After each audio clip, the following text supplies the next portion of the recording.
Hello, everybody, and welcome to Heartlight Vedic Astrology. Today I was going to talk about Leo constellation, or Simha Rashi, as it's known as in Sanskrit. This talk is from a Vedic astrology or Jyotish perspective, so ancient Indian astrology that's more than 5,000 years old. So let's take a look at the lion. Oh, first, a few words. If you're new to Vedic astrology, Jyotish, or my videos, all of my teaching videos and on the subject are in my concepts playlist. They can be found there. Wherever you see a double asterisk in one of my talks, that means I have a teaching video on that topic if you'd like to learn more. Also, my channel is all about playlists so that, videos on different topic areas are easy to find. They're clustered together. So like I have Constellations Rashi's playlist, which this talk will be a part of planets, grahas, houses, bhavas, and there are others, so you can check that out. Also, if you'd like to learn astrology by looking at famous birth charts, I have a video titled Birth Chart Archive List 2024, which I'm actually going to update pretty soon. Looks like I think I'm going to do an annual update because I do a lot of analysis of famous charts. But so famous people, places, moments in time, that video has a list of all the charts I've done up until about April of last year. And again, it'll be updated. But then also the videos you can find them in because the charts I analyze are not like just one-off videos typically. Usually they're incorporated into like my monthly videos and that sort of thing. So, or my teaching videos. So, also other videos to watch with this one, before this one, to get more out of this talk: Introduction to the Constellations or Rashis, Constellation and Rashi categories, North, South, and East Indian style charts. I do cover Western style charts in there as well. Introduction to navigating a birth chart, planet exaltation, debilitation, ucha nicha, planet friends and enemies, graha mitra shatru, nakshatras or lunar mansions, the lagna, also known as the ascendant, rising sign, or first house, and then symbolism of the sun or Surya, because the sun rules Leo. So let's move on. And so just a few words about constellations or rashis generally. Constellations are based on fixed stars. That's why Jyotish or Vedic astrology is also known as sidereal astrology. They're not, and constellations are not the same as sign, okay? So a lot of people will use both terms. I do it too, even though, frankly, it's a little bit sloppy, but, it's what it is. But the thing is, a constellation is based on fixed stars, what you can actually see in the sky with your eyes on a dark night. Because again, this whole paradigm of astrology was developed 5,000 years ago before any fancy technology or telescopes were evolved or were around. So it was just based on what you could see. Now, the thing is, constellations and signs are not the same thing. Okay, and part of the reason why is if you look at this diagram, you see the sun in the middle and the earth revolving around the sun, and then revolving around both of them is this parade of constellations. Okay. Now, this parade of constellations is called ecliptic, and every year the ecliptic travels about 360 degrees, which is, the path of our solar calendar, about the length of our solar calendar. But the thing is, every year there's a less than a degree difference between the solar calendar and the ecliptic, the true ecliptic, like the actual stars, okay? So about 2,000 years ago, that was no big deal because they were perfectly lined up. But every year there's more and more shifting or drifting between the ecliptic, where the stars actually are, and the solar calendar, okay? So right about now, there's actually about 26.5 degrees difference between the ecliptic, which is what Vedic astrology is based on, and the solar calendar, which is what Western astrology is based on. So that's why somebody says, I'm a Scorpio, and they're talking, from Western astrology perspective. They're essentially telling me my sun is placed in Scorpio sign. But if you translate that to Vedic astrology, because every constellation is about 30 degrees, 2/3 of the time that means that their sun is actually placed in Libra, the sign before it. Okay. But again, over time, the difference is going to continue to diverge. Okay, but that's why some people get confused. Okay.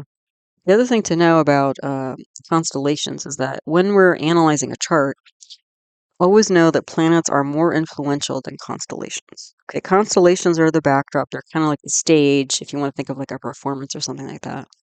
And it's important, right? Because it sets a tone, sets a vibe. creates an environment in which the actors can move about and interact with each other and that sort of thing.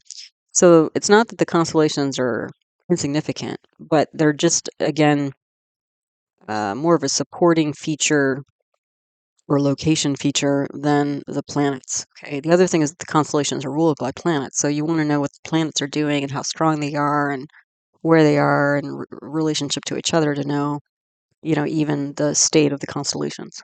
Okay. So you can think of planets as the actors on the stage and constellations are the stage itself. Okay. All right. So I think finally Leo now. Let's see. Yes, Leo now. Okay. So Leo constellation, again, Simha is Leo in Sanskrit and Rashi is constellation, so Simha Rashi. It is ruled by the sun. So the sun is a planet, and planet we're using, the sun actually, like, if you're talking, just very strict astronomy, the sun is a star, it's not a planet. But in Vedic astrology, they call the nine great entities. Most of them are planets, but then you have the moon and the sun, and then you have the nodes of the moon, which are calculations. But all those nine entities are called grahas. Okay, Caesars. They actually grab your attention. Okay. Anyway, that's what they are. So anyway, Surya is the name of sun in Sanskrit. And it is considered to be a sattvic graha. So graha means planet, and sattvic means like a more of a spiritually minded type energy associated with it. Okay, there are three different energies that kind of go together, to differentiate these energies. So sattvic, rajasic, and tamasic. So you'll hear those terms in astrology and also Ayurveda, which is traditional Indian medicine. So the sattvic, like if somebody is sattvic, that means that generally their orientation through life is more of a spiritual one. Okay, they're kind of high-minded, they're trying to do the right thing, they're trying to maybe surrender to a higher force and, move through life that way.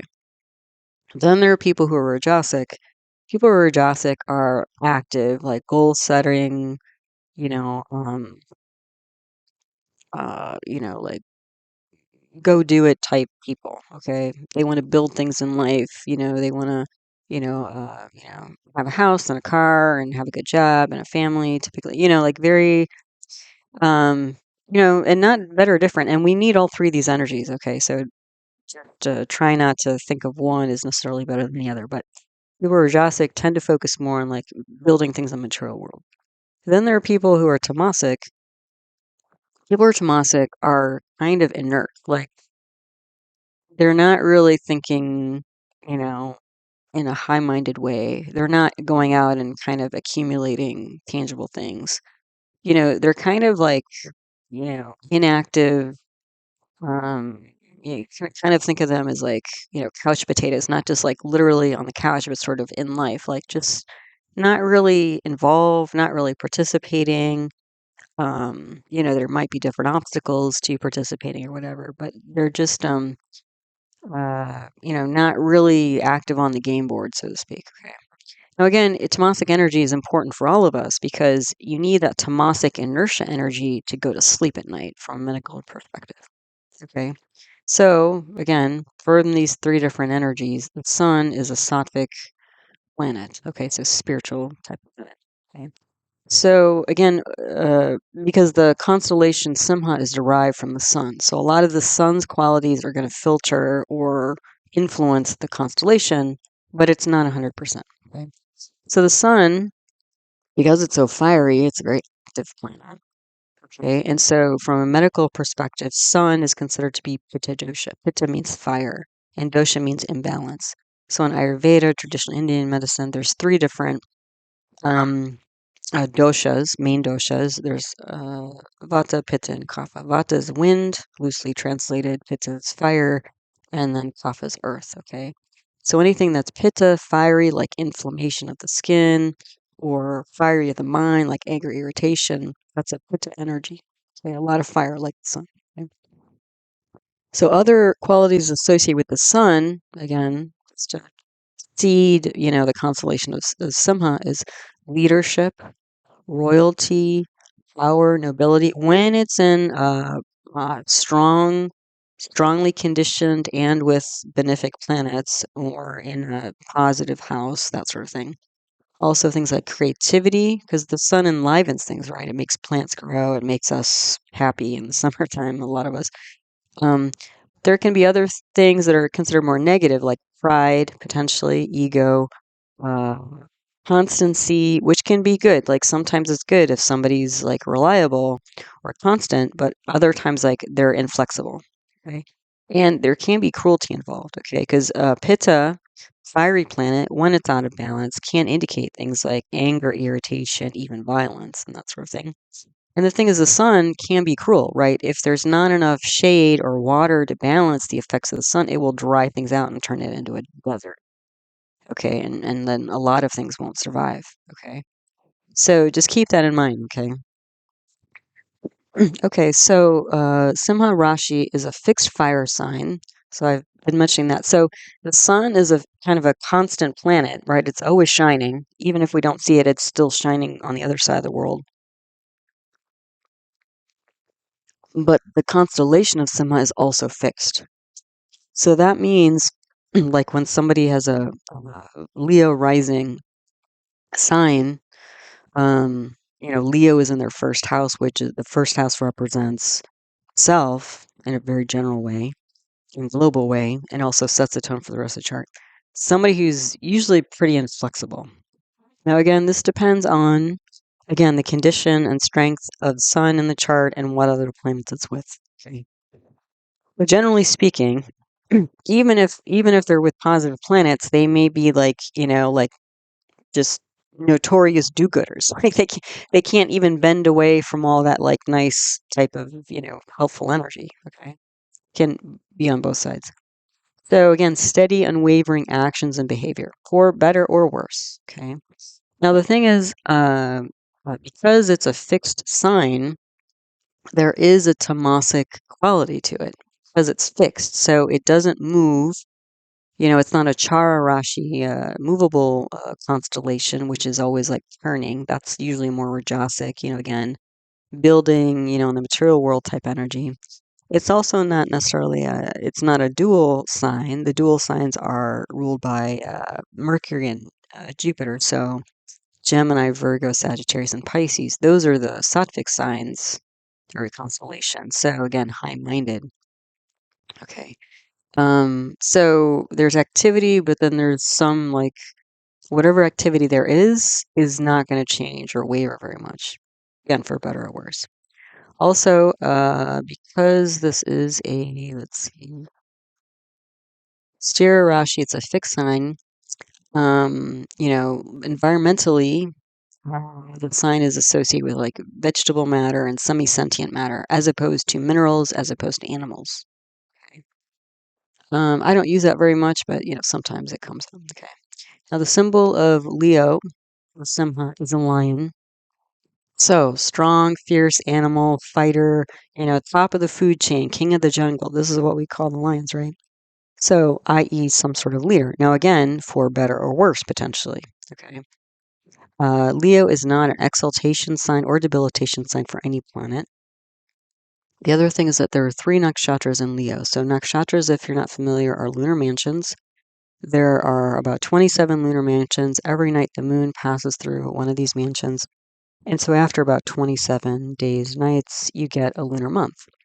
Okay, so there's almost 3 complete nakshatras in Leo, and they all have different energies. So this is why, like, if you have 3 different people who are Leo rising, Leo ascendant, or Simha lagna, lagna means ascendant, rising, first house. Okay, if you have a Leo rising, Simha lagna person, these 3 nakshatras will give different flavors, different, energies to that overall overarching Leo energy.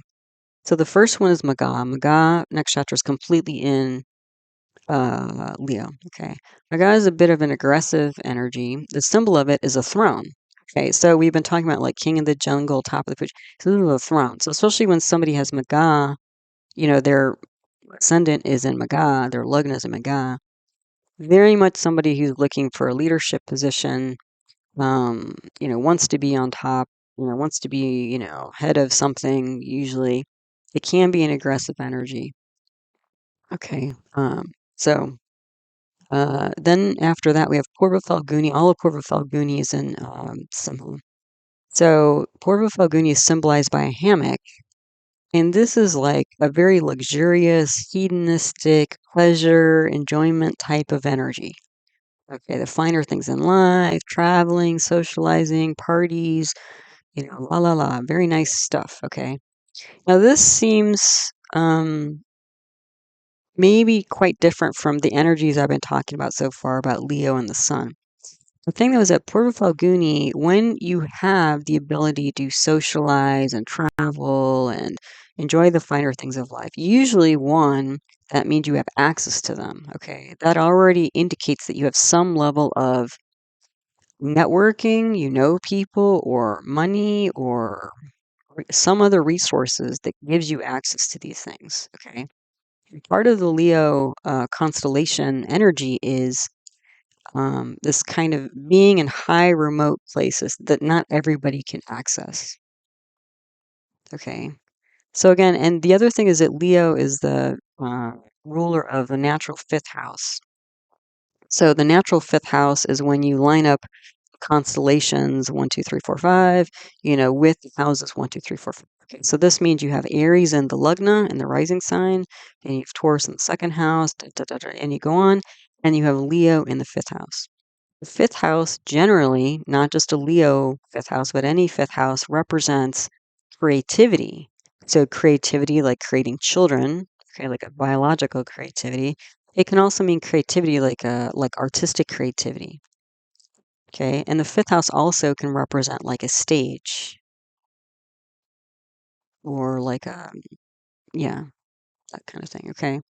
So again, Purva Falguni, it may seem different, but not really. It's just kind of if you're on top of the heap, if you're king of the jungle, usually people give you things or you have access to resources or whatever. And so you can enjoy these things, and that's part of that energy. Now, the third nakshatra is Uttar Falguni. Only 1 out of 4 padas is in Leo.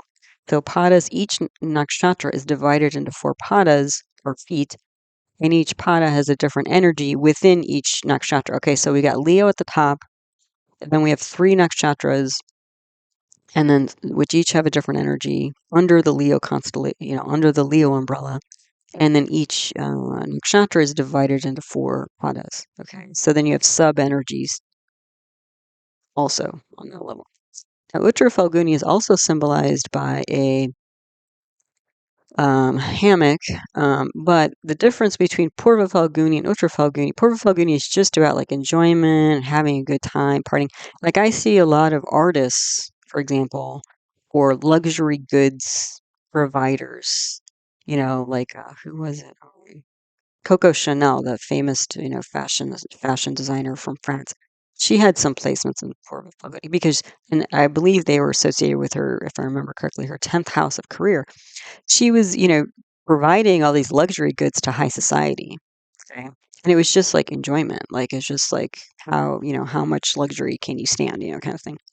Vitro Falguni is different because there's still enjoyment, but then you add in purpose. Okay. And that's important because Leo, or not Leo, but the sun, which rules Leo, the sun represents purpose, like also in terms of career, but like soul, also the soul. So, like, not only what is your career purpose, but also like why did your soul incarnate on this planet, type of thing. Okay.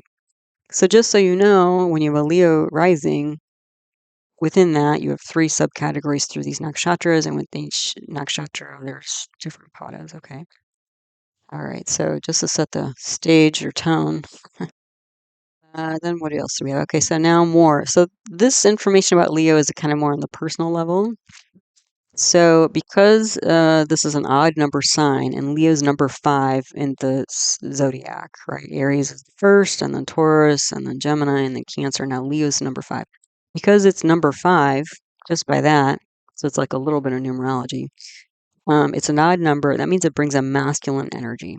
And already the sun is a masculine planet. So you have a masculine planet and a masculine, Rashi, a constellation. Okay, so This is somewhat stereotypical, like energy you say, so like more aggressive, rugged, hard, doing type energy. Okay. Also, when somebody is a Leo lagna, again, meaning Leo or Simha is in the first house, ascendant, rising sign, all different names for the same thing. They tend to be on the tall side. Okay. The bodily constitution, we've talked about a little bit, but Leo, Leo is a fiery constellation. The sun is a fiery planet. This is a Pitta dosha. So when somebody is a fire, especially like has a Leo rising, they tend towards inflammation again of the body and the mind. But if Leo is in a different part of the chart, like let's say, Leo is in the third house. The third house represents like shoulders and, arms and hands. This could be somebody who has like arthritis in their shoulders or arms, or maybe they have an injury in their shoulders, from doing sports or something like that. Okay. Bodily parts. So Simha, Leo represents the upper abdomen. So basically the area between the diaphragm, the big, muscular sheet between the chest and the abdomen, and then the navel. So top half, right? So health related things related to Leo. So general health, because the sun represents general health. So in general things like also individuality, self-identity, right? Because again, if you're a leader, usually you're sort of singled out, right? You're differentiated a little bit, right? Organization. So again, organization psychologically, organization of the body, general health, right? I mean, do you have all your fingers and toes and arms and legs and body parts and things like that? I mean, even when people don't, a lot of people manage pretty well, but we're just talking about like, are you starting with, a full set of resources potentially to work with? Yeah. General vitality.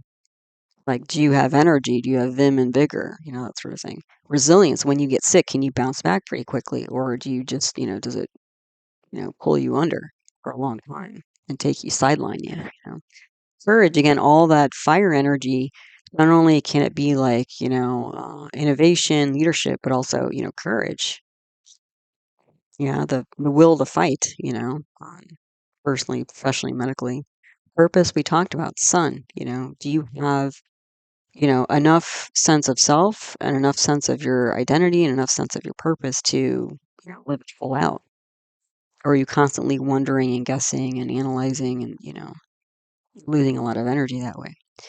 Heart circulation, blood pressure, the whole cardiovascular system, really, but especially, like, again, related to the chest, abdomen, thorax. Also, something potentially like a pulmonary embolus, so blood clots, the lungs, myocardial infarction, the heart attack, arteries and veins. So, again, even if Leo is not in your first house, maybe you have Leo in your 11th house.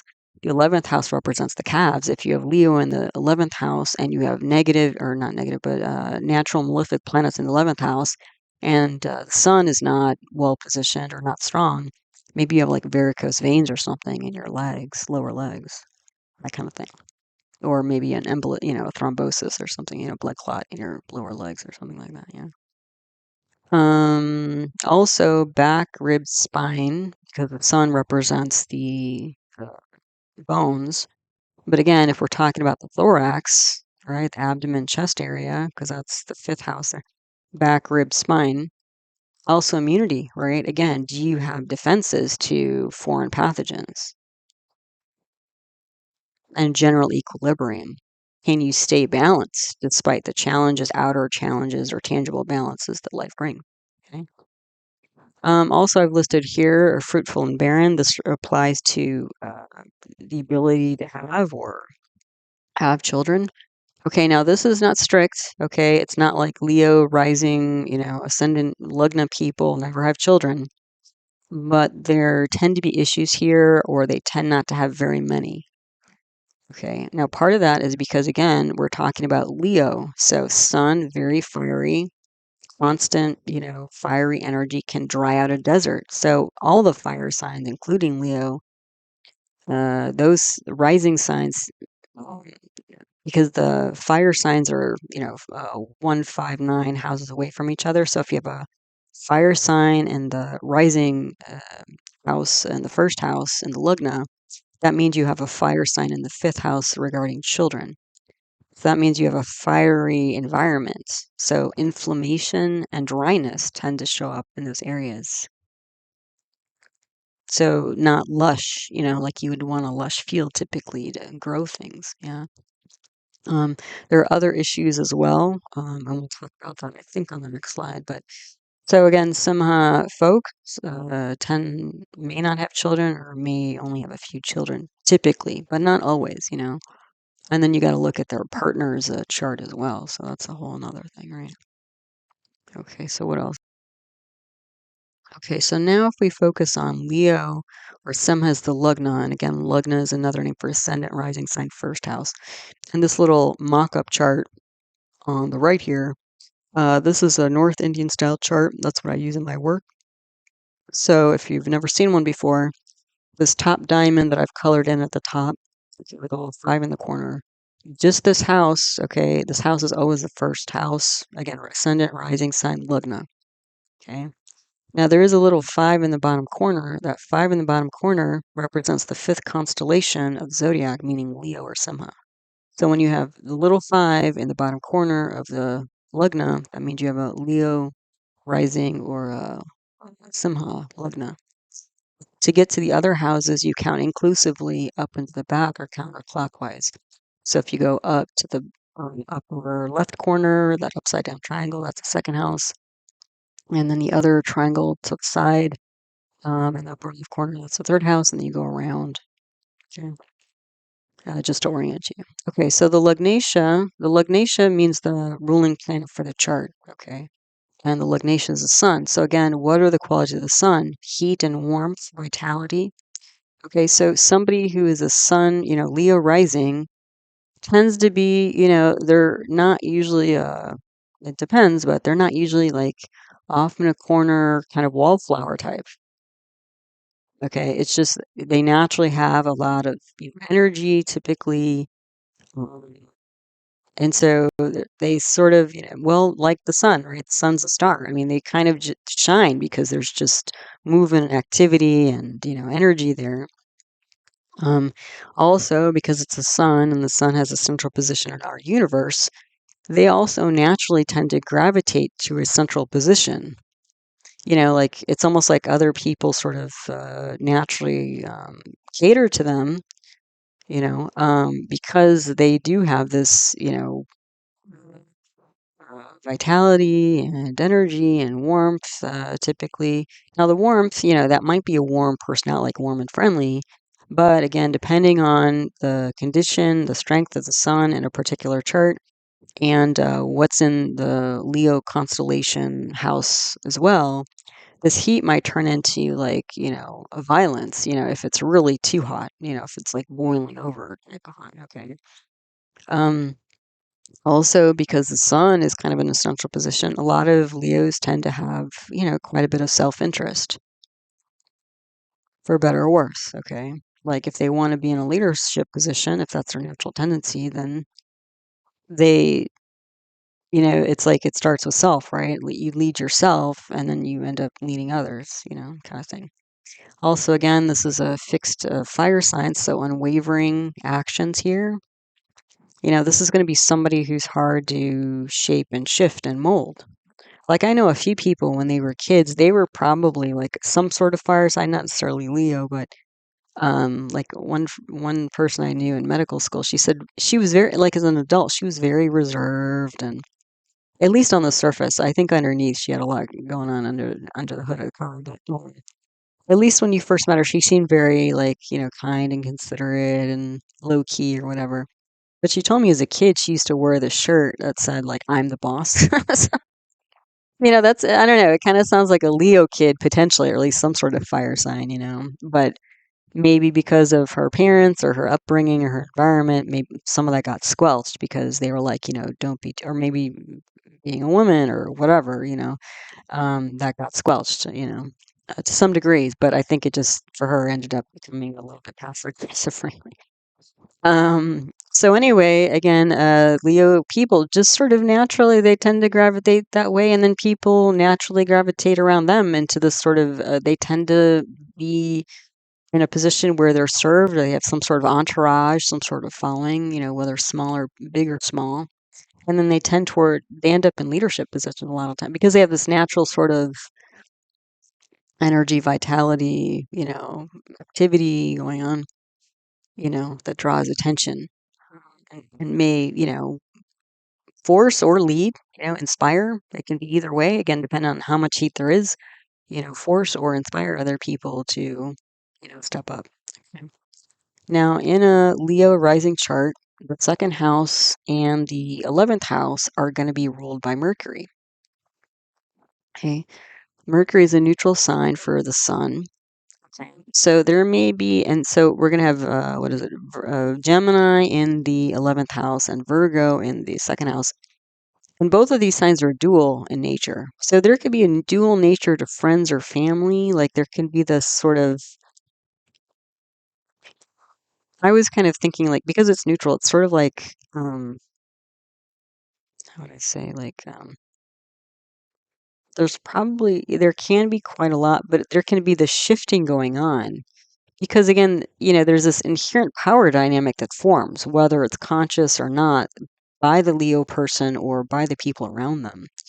And so when you have this power dynamic, you can't always be close to people, right? Like in a lot of stories about like royalty or emperors or whatever. I mean, it's like the family who are like the biggest backstabbers and enemies because they're all vying for power, that sort of thing. So it may be kind of people may gravitate towards them because of this energy, but how close they get, that may be a different thing. Okay. So there's this kind of dual nature about friends and family and going on here. The third house is Libra or Tula in the sun rising chart, and the sun is debilitated here. So the third house represents siblings. So this could mean that there's issues with siblings. And now again, this might be sibling rivalry, frankly. The other thing is that, even though Leo people are seen as strong and maybe assertive and courageous or whatever, what's kind of interesting is because the sun is debilitated in the third house and the third house represents courage, this may be, almost like the Wizard of Oz, like the Cowardly Lion. Like it may be more bark than bite. It may be more show than true strength and, chutzpah and, that sort of thing, like initiative. Then the fourth and ninth house lords, they're both lorded over by Mars. Okay. Mars represents property. The fourth house represents home, and the ninth house represents gains. So Leo people may have interest or gains through property, typically. Now, again, these won't always be true. Okay. So it depends on, like, the condition and placement of Mars, and it depends on the condition and placement of Sun. But as a first pass, if you know nothing else about somebody's chart except their Leo lagna, you might think, well, these could be true. Okay. So just keep that in mind, okay? It's not like absolute for everybody. It depends on a lot of things. But as a first pass, the only thing Leo rising, then maybe these things are true. Then the fifth and eighth houses are ruled by Jupiter. Again, the fifth house is the house of children, creativity, and Jupiter is the planet representing children. The eighth house represents long chronic issues. So what that means is this is another reason why, besides Leo having because Sagittarius will be in their fifth house, and Sagittarius is a fire sign, and again, all fire signs tend towards inflammation and dryness, especially biologically regarding having children. Not only that, but the planet representing children is linked also to this eighth house of long, deep problems. So this is another reason, or another like layer of confluence, we would say, why Leo people may not have children, only have a few, rather than a big group. But again, you also have to think about, partners and stuff like that. Then the sixth and seventh houses, the lord of those houses is Saturn. Now, Saturn is the, opposite energy of Sun. Sun is bright and warm and vital and like grabbing attention. Saturn's cold, distant, like remote, like the farthest planet. Okay. And Saturn and Sun are also enemies. Okay. So, and sixth house represents enemies. Saturn or seventh house represents relationships like business partners and also spouse like partner. So because Saturn rules both the sixth and seventh house, you can have relationships that, create enemies, again, possibly due to this natural dominance that happens. Like some Leo people, even if they're, well intended and they're, the nicest, big kitties around, it's just sort of a natural thing that happens, they just tend to outshine people, frankly. Like that's just, like the sun does, right? Unless the sun is eclipsed. So see, if the sun is eclipsed, then this may all like not be true. So then the ninth house, the sun is exalted there because the ninth house in a Leo rising chart is Aries and sun is exalted there. So the ninth house represents things like spirituality and also the father. So Leo person might have a lot of interest in spirituality, religion, or the father might be quite, high up or important in some way. The 12th lord is the moon, and the moon and sun are mutual friends. Okay. So this may be part of why Leos, they do, even though they shine bright and all this kind of stuff, they may also occasionally like go into sort of retreat mode or stay kind of separate because the 12th house is like places of isolation.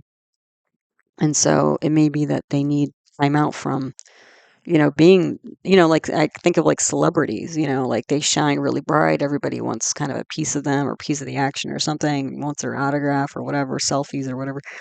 Um, and they need to just sort of like sequester themselves away from all that. So there you go. All right. So then I have at the bottom here information from two Shastra, so two classical texts on Vedic astrology. There's the Brihat Parashara Hora, chapter 4, which is the older text, and then the Phaladipika, chapter 9, which is a more modern text. Okay. So let's just see what these two have to say. And some of this is contradictory, I know, but I tend to find the Phaladipika more reliable in terms of using it for, birth chart interpretation. Brihat Parashara Hora, sometimes it's not so clear cut, sometimes confusing, um, but sometimes, useful. So okay, BPH. Okay, so Sattvic disposition. Okay, for a Leo rising, specifically a Leo rising or Simha lagna person. So Sattvic disposition. Now again, Sattvic because of the sun, but um, I think this is like not complete because there also is some inertia factor because this is a fixed sign, fixed constellation that doesn't waver. Okay. Four-footed. Now, I don't know exactly what this means. I'm guessing because again, this is like ancient, four-footed. They're usually referring to animals. And animals a lot of times back in the day were vehicles. So if you had an animal called vehicle, that meant usually you had money or resources or some position, like if you're riding around on a horse or something like that. Okay. Then the kshatriya uh, caste here. Kshatriya is a warrior caste. No, so this gets to the cat, refers to the caste system in India. Now this is like, the original caste concept, which was like, I think the modern interpretation or human interpretation of this is like some caste better than others and, some should be excluded and all this. It's not that. Originally the caste system was meant to just identify the way that people's minds worked, okay? So some people naturally want to sit around and meditate and contemplate life and study. Okay, this is the Brahmin caste, or teach and study and learn. Okay, that's just their natural thing that they do. And then the Kshatriya warrior people, which is usually Kshatriya people are like the Martian, Mars and Sun because they're the fiery. They have the energy and usually the courage to pick a fight or stand up to a fight or whatever. These are the warrior, these are people who typically were like in the army, military, law enforcement, leadership positions, because you need that fire energy. Like when you talk about Ayurveda or traditional Indian medicine, that fire has a sharp quality to it. That sharp quality helps to organize people. So people who have a lot of pitta or fire, they tend to be administrative types because that fire can help define and organize things themselves, their business, other people, employees. Um, when they're too fiery, then they can tend towards the rigid side, where again they're unbending and flexible. Okay. The other thing is, their mind tends to be pretty fiery, so they can be, irritated and angry when they're imbalanced, but they can also be inspiring, like an inspiring teacher. So the other profession that fiery types tend towards, besides like administrative stuff, because they're organizing and leading people, is like teaching positions.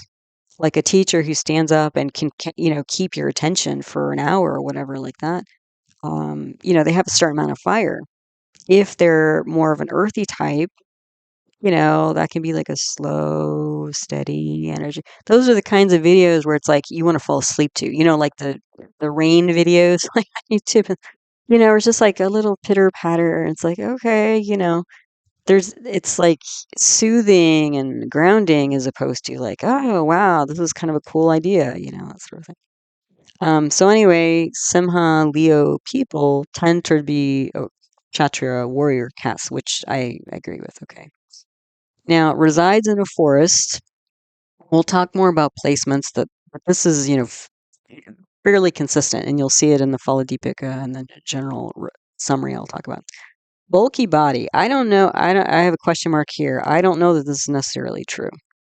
Bulky, if they mean muscular, maybe, because people who are fiery tend to be more muscular.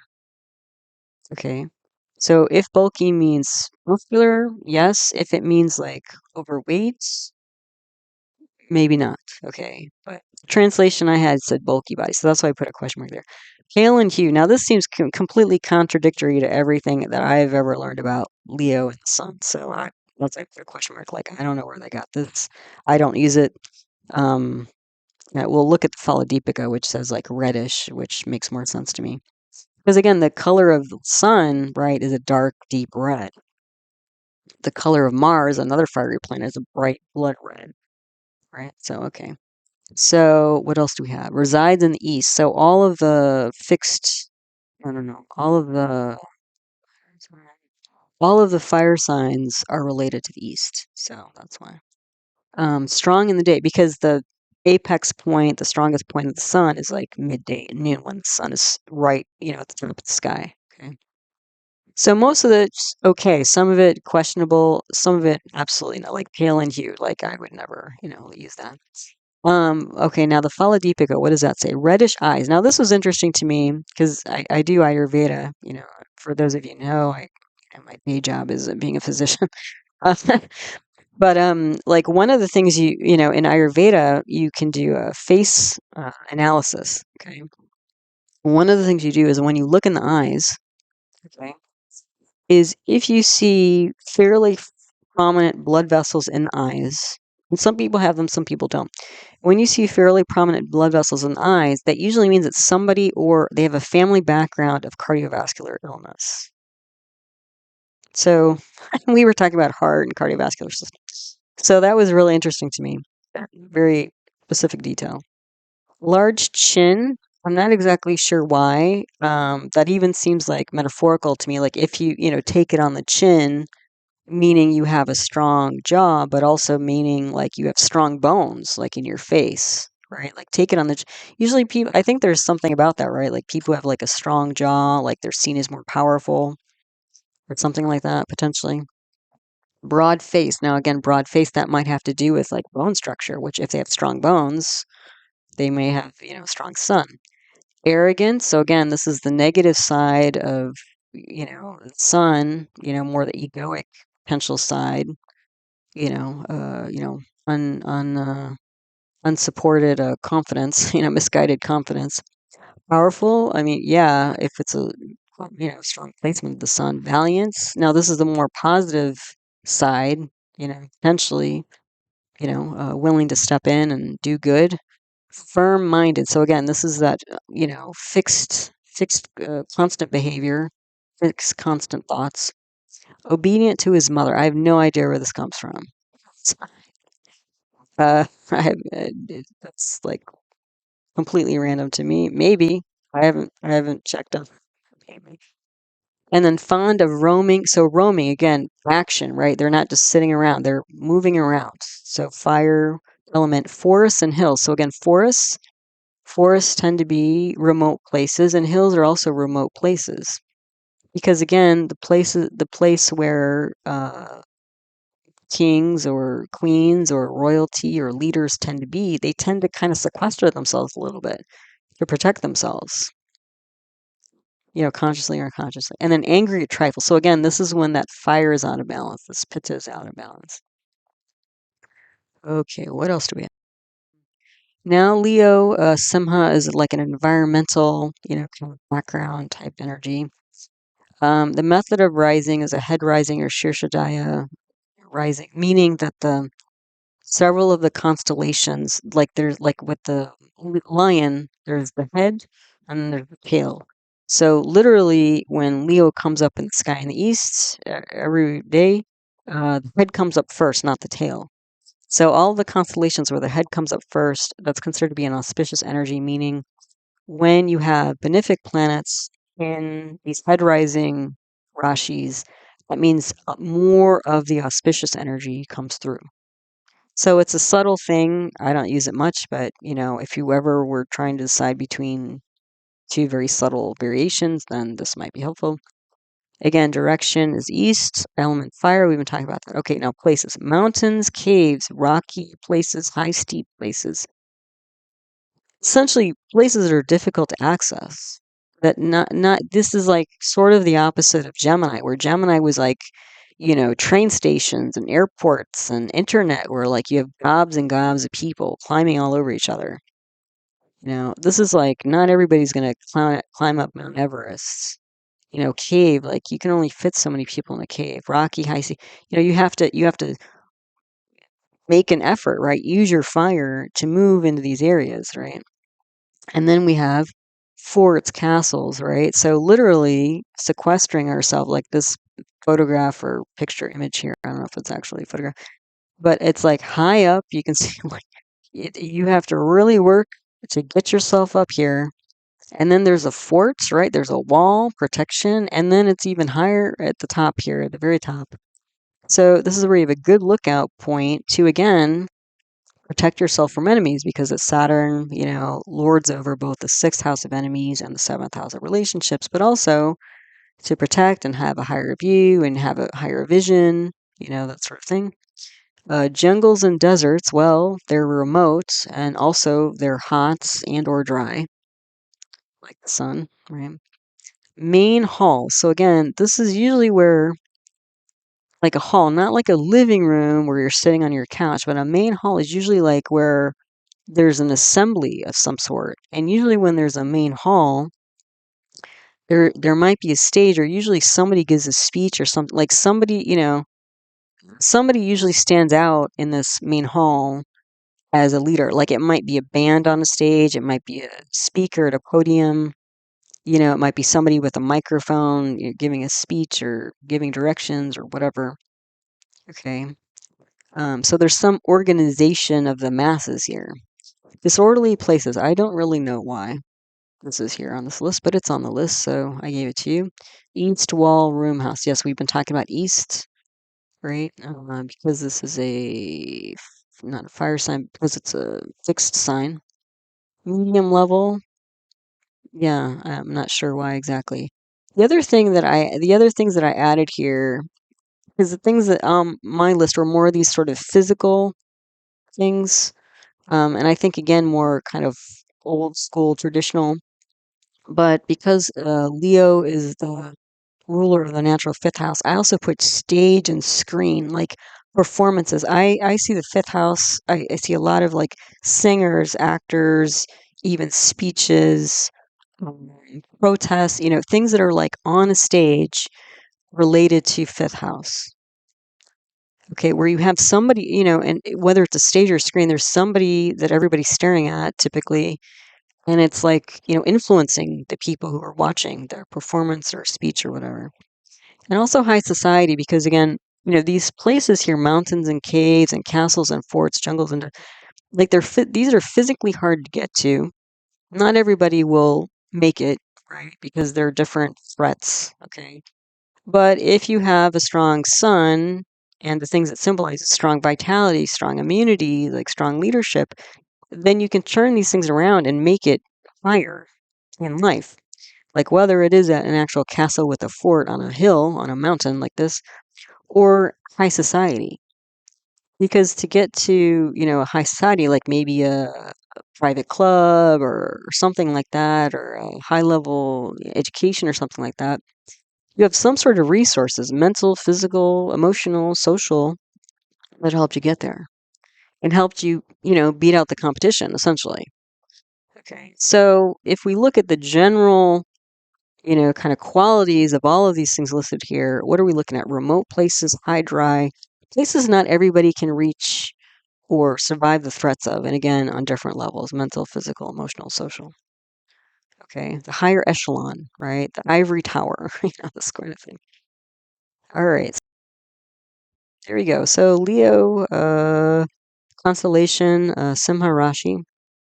Thanks as always for watching one of my videos. I appreciate you stopping by, and I appreciate all the different ways that you guys support my work in the channel. So whether it's liking videos or commenting or sharing them or sending in donations, all of it's very much appreciated. So thank you for all of that. Again, if you're interested in looking at the famous birth charts, you like to learn astrology that way, check out my birth chart archive list 2024 video for a list, a pretty good list. But again, I'm going to be updating this list, I think, every year.